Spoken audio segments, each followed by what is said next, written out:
The fishing news is brought to you by Shoreline Insurance Agency and Interlux Marine Paint. And also brought to you by Maxima Fishing Line. Hey folks, how you doing? Fred Golofaro here for the Fisherman's video forecast. And here it is, just about the middle of May, and weakfish are pretty much MIA.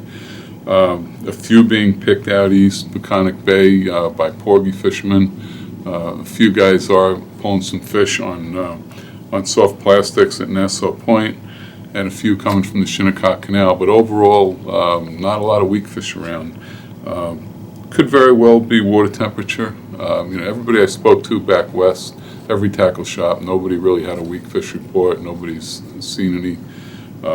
They hear every now and then from somebody who said they caught one, but very few and far between. And as I said, water temperature could be a factor. I always found 55 degrees to be the magic number for weakfish. All that cool weather we had last week, all that east wind, water temperatures were down into the high 40s, low 50s. So hopefully that's going to be resolved. Otherwise, it could be just a lean year for weakfish, and they're so darn unpredictable that you never know from year to year what's going to happen with them. Striped bass fishing is very good in many areas. Jamaica Bay has a good run of bass, a lot of bluefish in there too, actually interfering with the bass action. But that's all good news for the Jamaica Bay Kayak Classic, which is going to be going on the next few days. Also on the west end, Captain Nick on the No Time.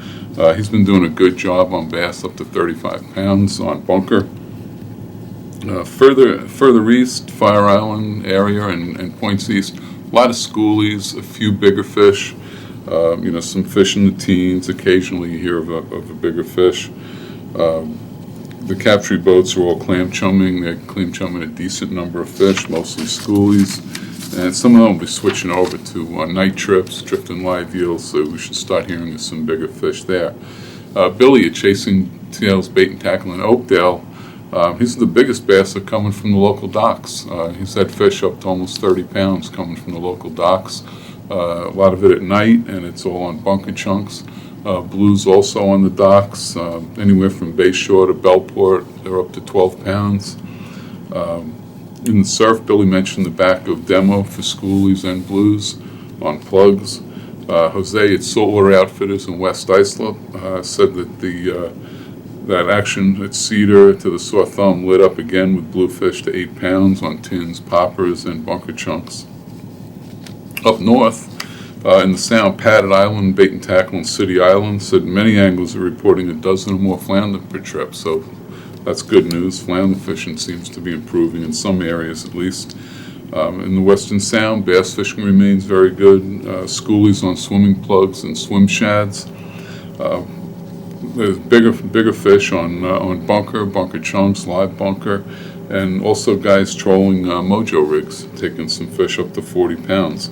One of Pat's customers had 14 fish to 44 inches on bunker chunks a day ago. Further east, bass to 10 pounds for worm trollers in the harbors. This is all up in the Sound. Some fluke and porgies starting to show on flounder baits. And some pretty good flounder catches also coming from the Northport and Huntington area, according to tackle shops up there. Out east, Steve at Wego Bait and Tackle in Southold, talking about lots of big porgies, and that's no secret. That's been a highlight of the spring so far. Along with those porgies, some sea bass, striped bass, and fluke mixed into the catches, and a lot of jumbo sea bass. Still no official word from DEC on the sea bass season. The Marine Resources Advisory Council's recommendation, they recommended the option for a July 8th opening with a 5-fish bag. That'll shift to 8 fish for September and October and 10 fish for November and December. But that's still pending. We should hear soon something final on that. In the meantime, fluke season opens up Tuesday, the 17th. There's an 18-inch size limit and a 5-fish bag. The season runs through September 21st, so something to look forward to for next week. And until then, I'm Fred Golofaro for thefisherman.com. The fishing news is brought to you by Shoreline Insurance Agency and Interlux Marine Paint. And also brought to you by Maxima Fishing Line.